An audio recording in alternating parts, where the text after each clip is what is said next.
하나님의 말씀을 봉독합니다. 생명의 말씀입니다. 신명기 34장 1절에서 8절까지입니다. 구약성경 319페이지에 있습니다.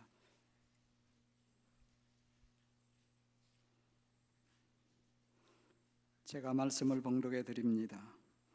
모세가 모압 평지에서 느보산에 올라가 여리고 맞은편 비스가 산 꼭대기에 이르매 여호와께서 길르앗 온 땅을 단까지 보이시고 또 온 납달리와 에브라임과 므낫세의 땅과 스헤까지의 유다 온 땅과 네겝과 종려나무의 성읍 여리고 골짜기 평지를 소알까지 보이시고 여호와께서 그에게 이르시되 이는 내가 아브라함과 이삭과 야곱에게 맹세하여 그의 후손에게 주리라 한 땅이라. 내가 내 눈으로 보게 하였거니와 너는 그리로 건너가지 못하리라 하시매 이에 여호와의 종 모세가 여호와의 말씀대로 모압 땅에서 죽어 벳부올 맞은편 모압 땅에 있는 골짜기에 장사되었고 오늘까지 그의 묻힌 곳을 아는 자가 없느니라. 모세가 죽을 때 나이 120세였으나 그의 눈이 흐리지 아니하였고 기력이 쇠하지 아니하였더라. 이스라엘 자손이 모압 평지에서 모세를 위하여 애곡하는 기간이 끝나도록 모세를 위하여 30일을 애곡하니라. 아멘. 기도드리겠습니다. 하나님이여 저를 붙드시옵소서. 오늘도 저의 생각과 입술을 통제하셔서 하나님이 기뻐하시는 뜻만을 전하고 또 하나님의 은혜를 힘입어 하나님께 영광이 되고 저희 모두가 은혜 받게 하옵소서. 예수님의 이름으로 기도합니다. 아멘. 요즘 한국의 20대, 30대 젊은이들 가운데 영정사진을 찍는 청년들이 있다고 합니다. 영정사진이 뭔지 알죠? 장례식 때 사용하는 사진. 왜 찍을까요? 내가 이렇게 젊을 때에 찍는다는 것보다도 언제 사람이 죽을지 모르니까, 언제 세상을 떠날지 모르니까 사진을 찍는다고들 합니다. 죽음은 언제 어디에서 어떻게 찾아올지 아무도 모릅니다. 죽음을 진지하게 생각한다면 삶을 진지하게 돌아보고 살아갈 수 있습니다. 그런 면에서 젊은이들이 영정사진 한번 찍는 것도 유익할 수 있겠습니다. 오늘 본문 말씀은 모세의 죽음에 관한 기록입니다. 이 신명기 34장은 이 신명기에서 일종의 어디션, 부록이라고 할 수 있습니다. 왜 그렇습니까?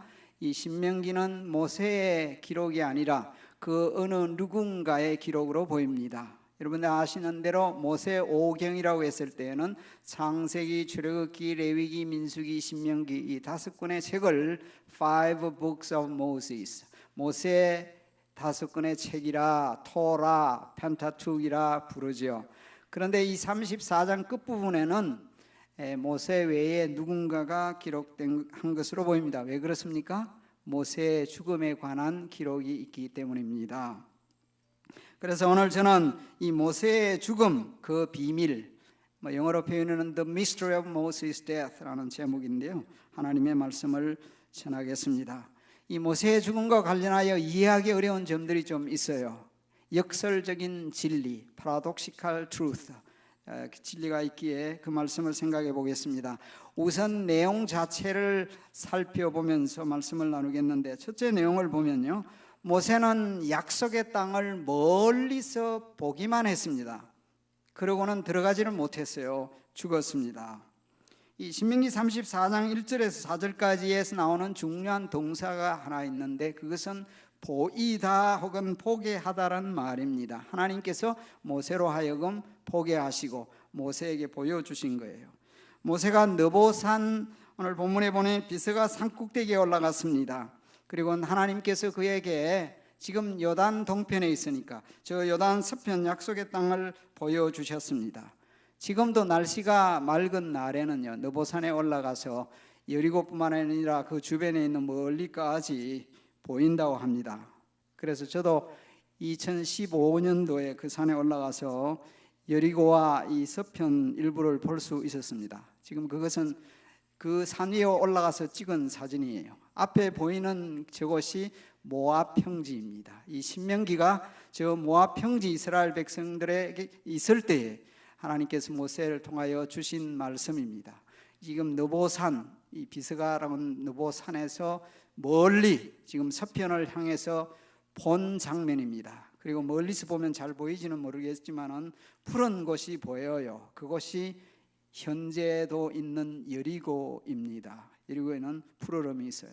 그래서 국경을 통과할 때도 지금 조르단에서 저 여리고를 통해서 국경 통과해서 이스라엘 땅으로 들어가지요. 근데 모세가 여기서 이제 보게 됩니다. 하나님께서 보여주셨는데 오늘 말씀해 보니까 단도 보여주셨어요. 이 단, 사실은 단이라고 했을 때는 여러분 지도를 보시면요, 이스라엘 땅에서 저 높이 헐몬산 아래에 있는 곳입니다.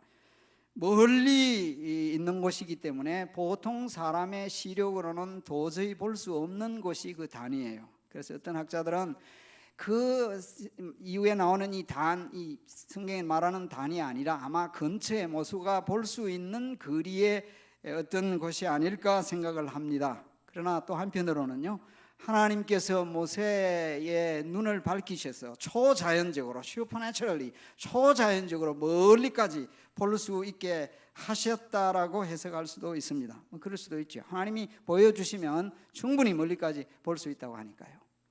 과학적으로 얼마나 증명이 된지는 모르겠습니다만 이 세계에서 평균적으로 가장 눈이 좋은 민족이 어느 민족이 아시죠? 일전에 계속 나와 있습니다만 몽골 사람들이라고 합니다. 에스키모 사람들하고 몽골 사람들이 눈은 이 몽골 사람들이 눈이 굉장히 밝대요. 눈이 저와 여러분의 눈, 여기 있는 계시는 분들 가운데 눈 시력이 제일 좋은 사람의 시력이 그 우리 한국식 표현으로 하면 몇이에요? 2.0. 2.0 하면 제일 좋죠. 그런데 몽골 사람들의 평균 시력이 3.0이래요. 그리고 심지어 4.0, 3.0이라는데 확인해 보세요. 모르겠어요. 계속 신문에도 나온 얘기인데 3.0인데 그거는 별로 좋은 눈이 아니고 정말 좋은 사람의 눈은 6.0, 그 다음에 7.0까지 있대요. 이 말이 되는 얘기인지 모르겠어요. 근데 독수리나 매는요, 사람의 눈의 시력보다도 멀리서 보기 때문에 5배 이상으로 밝아요. 멀리까지 봅니다. 하여튼 옛말에 여러분들이 그 어른들이 이런 말이 있잖아요. 천리안이라는 말이 있죠. 멀리까지 볼 수 있는 사람의 눈을 천리안으로 했는데 뭐 몽골 사람들이 그런지도 모르겠어요. 오늘 성경 말씀에 보면 모세의 시력이 약해지지 않았다고 했는데 시력이 도대체 얼마였는지는 모르겠어요. 얼마나 시력이 좋았는지는 모릅니다. 모세는 그 약속의 땅을, 하나님이 약속하신 그 약속 땅에서 멀리 보기만 하고 들어가지를 못했습니다. 그리고 오늘 성경 말씀에 보니까 그리고 난 뒤에 얼마 후에 죽었습니다. 모세가 어떤 분입니까? 오늘 본문 말씀에 보니까 모세를 가리켜서 5절에 여호와의 종 모세라, The servant of the Lord, 여호와의 종 모세라고 했습니다. 종은 일반적으로 비천한 신분의 사람입니다. 그러나 여호와의 종이라고 했을 때에는 완전히 달라집니다. 여호와의 종이라는 말은 매우 명예로운 호칭입니다. 구약에서 이 말을 들은 사람들은 특별한 하나님의 사람들이었습니다. 신명기 9장 27절에서 모세가 직접 한 말씀 가운데 보면 하나님께 아브라함과 이삭과 야곱을 가리켜서 모두 하나님의 종들이라고 불렀어요. 당신의 종들입니다 불렀습니다. 신약에 와서 사도 바울이 자기 자신을 소개할 때 사도라고 표현하기도 했습니다만, 예수 그리스도의 사도라고 표현하기도 했습니다만, 또 무엇이라고 표현했어요? 예수 그리스도의 종이라고 표현했죠. 물론 그때에서 종이라고 했을 때는 두 가지 개념입니다. 하나는 그야말로 비천한 말입니다. 그러나 예수 그리스도의 종이라고 했을 때는 역시 달라집니다. 여호와의 종처럼 예수 그리스도의 종이라 했을 때 이것은 영광스러운 타이틀이기도 하다는 거예요. 모세가 그런 사람이에요. 여호와의 종입니다. 또 신명기 33장 1절 말씀에 의하면 모세를 가리켜 하나님의 사람이라고 불렀습니다. 모세는 여호와의 종입니다. 하나님의 사람이에요. 본문으로 잡지는 않았지만 10절에 보면 하나님과 대면하여 얼굴을 맞대고 대화할 정도로 그런 식으로 표현된 인물이었습니다. 얼마나 훌륭한 인물입니까? 우리 성경을 보면 출애굽할 때 출애굽의 역사에서 구원자의 역할을 했어요. 시내산에 와서는 율법을 받은 율법의 중보자였습니다. 민수기에서는 광야를 인도할 때 하나님이 인도하셨지만 그가 목자와 인도자 역할도 했어요. 이런 사람입니다. 그런데 그가 이 가나안 땅에 들어가지 못합니다. 참 이해하기 어려운 일이죠. 신명기에 보면 모세가 가나안 땅에 들어가지 못한다는 말씀이 여러 차례 나와요. 앞부분에 나옵니다. 1장에서부터 나오기 시작했습니다. 그리고 오늘 본문 말씀에도 나옵니다. 모세가 들어가지 못한다. 34장. 왜 들어가지 못하느냐? 오늘 본문 말씀에는 들어가지 못하는 이유를 설명하고 있지는 않지만은 이 신명기 앞부분에서는 들어가지 못하는 이유를 설명했는데요. 그 이유가 민수기의 내용과는 좀 달라요. 틀리다는 말이 아닙니다. 다른 것을 말씀했을 뿐이에요. 왜 못 들어가느냐? 앞부분에 보면 모세는 이스라엘 백성을 향해서 세 번이나 똑같은 표현을 했습니다. 거의 똑같은 표현이에요. 내가 왜 못 들어가느냐? 약속의 땅에 이스라엘 백성들을 향해서, 물론 2세 3세들을 두고 하는 말입니다. 너희들 때문에 하나님이 진노하셨어요. 너희들 때문에 하나님이 진노하셨어요. 이렇게 표현을 했습니다. 가나안 땅이 어떤 땅이라고요? 오늘 말씀의 4절에 그렇게 되어 있잖아요. 내가 아브라함과 이삭과 야곱에게 맹세하여 그의 후손에게 주리라 한 땅이다. 약속의 땅입니다. 그런데 모세가 못 들어가요. 얼마나 안타까웠겠습니까? 이 모세 율법의 중보자인데요. 모세만큼 철저히 하나님 중심으로 산 사람이 어디 있어요? 모세만큼 철저하게 율법을 지킨 사람이 자기가 율법 받았어요. 그런데 단 한 번의 실수 때문에 가나안 땅에 들어가지 못한 것 같아요. 그래서 모세는 하나님께 가나안 땅에 들어갈 수 있게 해달라고 간절히 기도했지 않습니까? 그러나 하나님은 거절하셨어요. 신명기 3장 26절에 그만해도 족하니 이 일로 다시 내게 말하지 말라. 하나님께서 모세의 기도를 거절하신 것, 모세가 가나안 땅에 들어가지 못한 것은 개인적인 죄의 차원을 넘었습니다. 그래서 어떤 구약학자는 모세가 가나안 땅에 들어가지 못한 것은 모세가 범죄한 백성들과 동일시 되었기 때문이라고 말합니다. 그러나 저는 오늘 조금 영적인 해석을 좀 하겠습니다. 저는 이 spiritual interpretation, allegorical interpretation을 굉장히 극히 싫어하는데 조금 하겠습니다. 모세가 못 들어가느냐? 모세 시대는 여기서 끝났다는 거죠. 율법의 시대가 광야에서 끝나고 새로운 믿음의 시대, 여호수아의 시대가 펼쳐지게 된다는 것입니다. 모세는 하나님의 백성을 여호수아에게 인계합니다. 모세는 율법의 대명사라면 여호수아는 예수님의 모형인 셈입니다.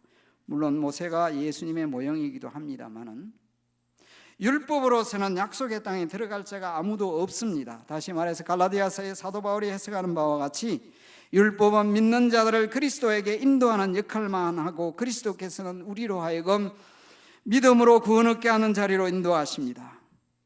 그런 면에서 모세가 가나안 땅에 들어가지 못한 것은 하나님의 놀라운 구속의 경륜과도 관련된다고 할 수가 있습니다. 그래서 우리의 구원자는 모세가 아니고 예수 그리스도이십니다.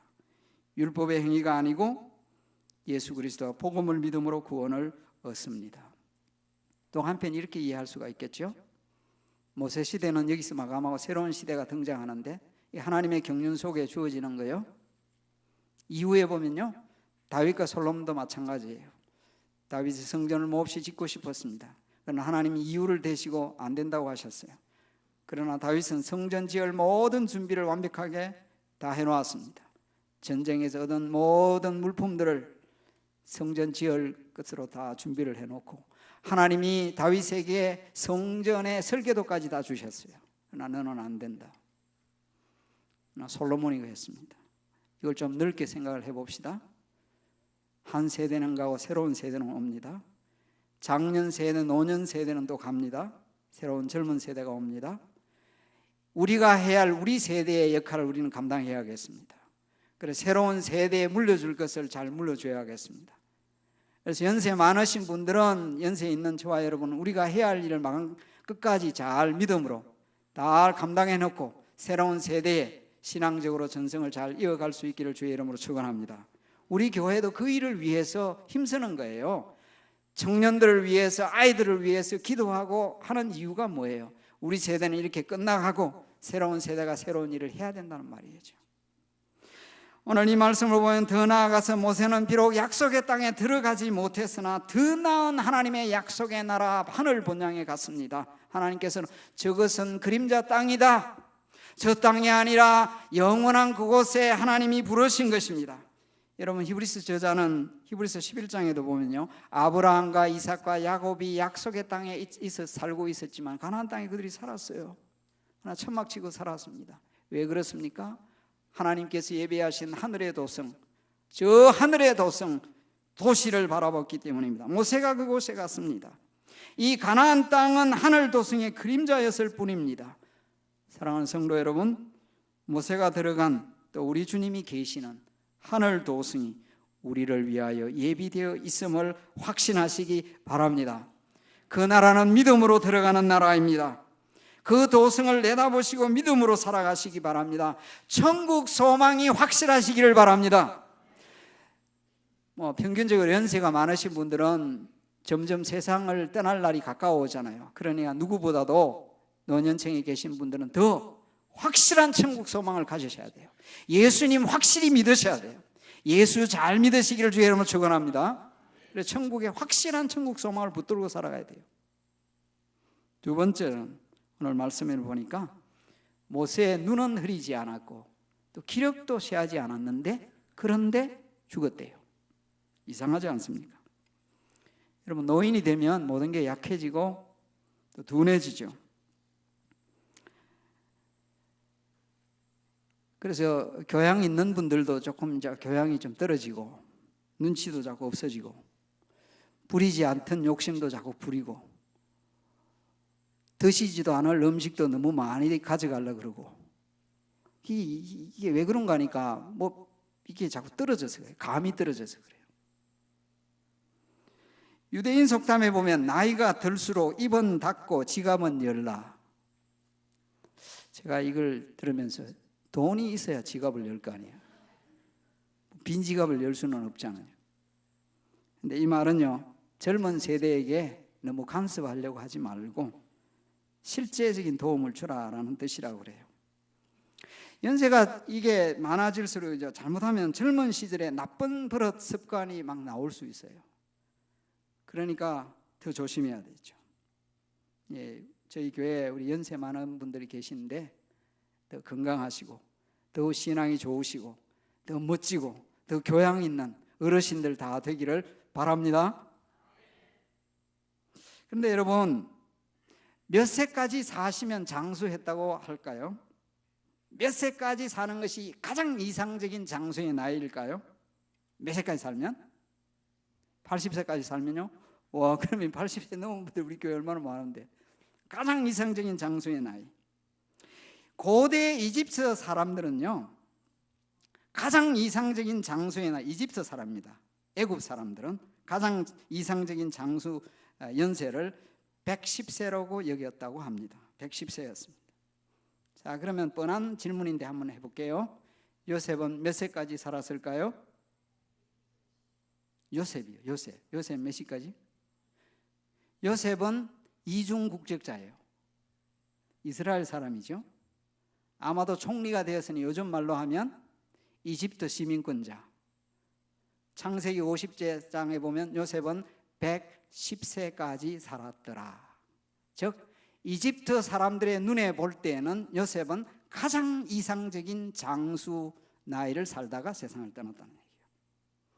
자, 그러면 이스라엘 사람들은 어떨까? 여러분, 성경을 보면 족장시대 이전에는 사람들이 꽤 오래 살았어요. 그러나 족장시대 이후에 보면 이 나이가 뚝 떨어져요. 모세 시대의 사람들의 나이는 몇 살까지 살았을까요? 모세 시대 사람. 오늘 우리 교동문 할 때도 읽었어요. 시편 90편을 읽었어요. 시편 90편은 누구의 노래입니까? 모세의 노래입니다. 모세가 지은 시예요. 그 모세의 시에 보면 모세가 말하기를 사람은 어떻게 되어 있어요? 우리의 연수가 70이요. 강건하면 80이라. 그 당시에 사람들도 모세 시대에도 대부분은 많이 살면 70, 좀 더 오래 살면 80. 그게 모세 시대 사람들이에요. 근데 모세는 몇 세까지 살았어요? 와, 많이 살았네. 그 시대의 모세는요 120세까지 살았다는 말입니다. 그래서 그런지 오늘날도 유대인들은요 장수 이 120세를 가장 이상적인 수명으로 이스라엘 사람들은 여깁니다. 120세. 그래도 오늘날 유대인들은 서로 장수복을 빌어줄 때 120세까지 살기를 기원합니다라고 축복해 준대요. 자, 우리 교회 지금 예배드리는 분들 가운데 연세 가장 많으신 분이 누구인지 우리 서갑선 모시일 거예요. 그렇죠? 그럼 서갑선 모신 94세, 95세, 4세입니까 5세입니까? 그렇죠? 서갑선 모신 제일 오래 살. 본인이 아실 거니까 장로님들도 잘 모르는 것 같아. 아드님들도 잘 몰라 보니까 몇 세까지인지 어머님이 몇 세인지 그러니까 24년생, 25년생 이러고 계시더라고요. 자, 아마 94세, 95세. 그 다음에는 이제 우리 공석은 집사님이 만 92세, 한국 나이로 93세. 우리 이명 권사님도 만 90세. 자, 90세. 자, 서갑선 권사님이 95세인데 120세까지 살라고 그러면 몇 년 더 살아야 돼요? 25년은 더 사셔야 되잖아요. 25년은 90년, 90세 되는 분은요 30년 더 살아야 돼요. 더 오래 사시는 것도 뭐 나쁘지 않잖아요. 그렇죠? 건강하게 사시면. 그런데 오늘 말씀해 보니까 하여튼 모세는요 이 120세 살았는데 이 재밌는 사실은 오늘날 학자들이 얘기를 하잖아요. 이미 오래전부터 얘기하죠. 사람의 수명이 앞으로 어느 정도까지 간다고요? 120세. 앞으로 사람의 수명이 120세 된대요. 이건 성경하고 관계없는 사람들의 얘기예요. 120세가 산대요. 참 재밌는 얘기잖아요. 여러분 어쨌든 건강하시기를 바랍니다. 그런데 모세는 120세에 죽었는데요 그때 눈이 흐리지 않았고 기력도 쇠하지 않았대요. 모세는 매우 건강했다는 말입니다. 앞에 내용을 보면 모세가 자신의 그 지도력을 여호수아에 옮겨줄 때 내가 이제 출입할 힘이 없다는 식으로 표현했는데 오늘 이 말씀에 보니까 눈이 흐리지 않고 기력도 쇠하지 않았어요. 눈이 괜찮았어요. 시력이 좋았다면 그래 멀리까지 볼 수도 있었던 거죠. 그러니까 모세는 뭐예요? 노안으로 죽은 게 아닙니다. 오늘 5절 말씀해 보니까 여호와의 종 모세가 여호와의 말씀대로 모압 땅에서 죽었다라고 되어 있습니다. 여호와의 말씀대로라는 말은 여호와의 입에서라는 표현입니다. 그래서 유대인들은요 하나님이 모세하고 뽀뽀를 했더니 모세가 그냥 가버렸대요. 예, 키스했다 이렇게 해석하는 분들이 계세요. 물론 그 입이라는 말은 말씀이라는 뜻이에요. 하나님의 말씀대로 죽은 거예요. 그냥 하나님이 간다 하니까 그냥 죽은 거예요. 병들어 죽은 게 아닙니다. 여러분 죽음은 참 미스터리잖아요. 여전히 미스터리입니다. 하나님의 영역에 속한 것입니다. 이해할 수 없는 부분입니다. 어떤 사람은 몸이 아픈데 몸이 아프다고 사람 죽는 게 아니에요. 아픈데도 장수하는 분들도 계세요. 건강한 젊은이들이 세상을 떠날 수도 있다고요. 건강하다고 해서 안 죽는 것도 아니란 말이에요. 죽는 방식도 다 달라요. 분명한 것은요 죄인된 인간은요 다 죽는다는 사실입니다. 그리고요 그 후에는 심판이 있으리니 말씀하셨습니다. 성도 여러분이요 저는 여러분들이 할 수 있으면 건강하기를 바랍니다. 그것도 건강도 하나님의 은혜니까요. 분명히 모세의 건강 비결은 하나님의 특별한 은혜였다고 봅니다. 일반 은총 가운데도요 건강 관리를 무시하면 건강할 수가 없잖아요. 뭐 술, 담배뿐만 아니라 해로운 음식 막 먹으면서 하나님 건강하게 해주세요 하면 그 기도가 합당한 기도가 아니죠. 때로는 건강이 우상이 되었어도 안 됩니다. 너무 건강 그것 뭐 운동하느라고 예배고 뭐고 간에 다 말씀 묵상하고 기도하는 것 다 멀리하게 되면 그건 건강이 우상이 된 거예요. 무엇보다도 여러분의 육신은 쇠하더라도 여러분의 속사람은 날로 새로워지기를 바랍니다. 영적으로 건강해지기를 바랍니다. 어떻게 영적으로 건강해집니까? 하나님과 친하게 지내면 영적으로 건강해집니다. 하나님과 매일매일 친하게 지내면 영적으로 건강해요. 모세에 대하여 말하기를 하나님과 대면하여 아시던 자라는 것은 하나님과 그만큼 친하게 지냈다는 얘기죠. 어떻게 친해집니까? 친하려고 하면 친해지는 거예요. 그래서 야고보서 4장 8절에 말씀하시기를 하나님을 가까이 하라, 그리하면 너희를 가까이 하시리라. Come near to God and He will come near to you. 하나님을 너희들이 가까이, 당신들이 가까이 해보세요. 하나님이 당신들과 가까이 하실 것입니다 라고 했어요. 그럼 친해지는 거예요. 그러면 영적으로 건강해집니다. 영적으로 건강한 사람은 하나님의 특별한 은혜 속에 또 살게 되는 것이죠. 마지막으로는요, 모세는 죽었습니다. 그런데 무덤을 아는 자가 없습니다. 아무도 아는 자가 없습니다. 무덤을 아는 자가 없다. 묻힌 자를 아는 자가 오늘까지, 여기 오늘까지는 이 성경이 이 부분이 기록될 때까지겠죠. 지금 현재 오늘까지 아니고 이 신명기 34장 이 부분이 기록될 그때까지 아는 자가 없어요. 물론 이후에도 아는 자가 없어요. 오늘까지. 모세가 죽었을 때 누가 모세를 장사했을까요? 오늘 우리말 성경에 보면 장사 그냥 되었고라고 되어 있습니다. 누가 한 게 잘 몰라요. 그러나 히브리 표현을 하면 이렇게 됩니다. 그가 그를 묻었고. 그럼 그는 누구냐? 모세를 묻은 그는 누구냐? 여호수아일까요?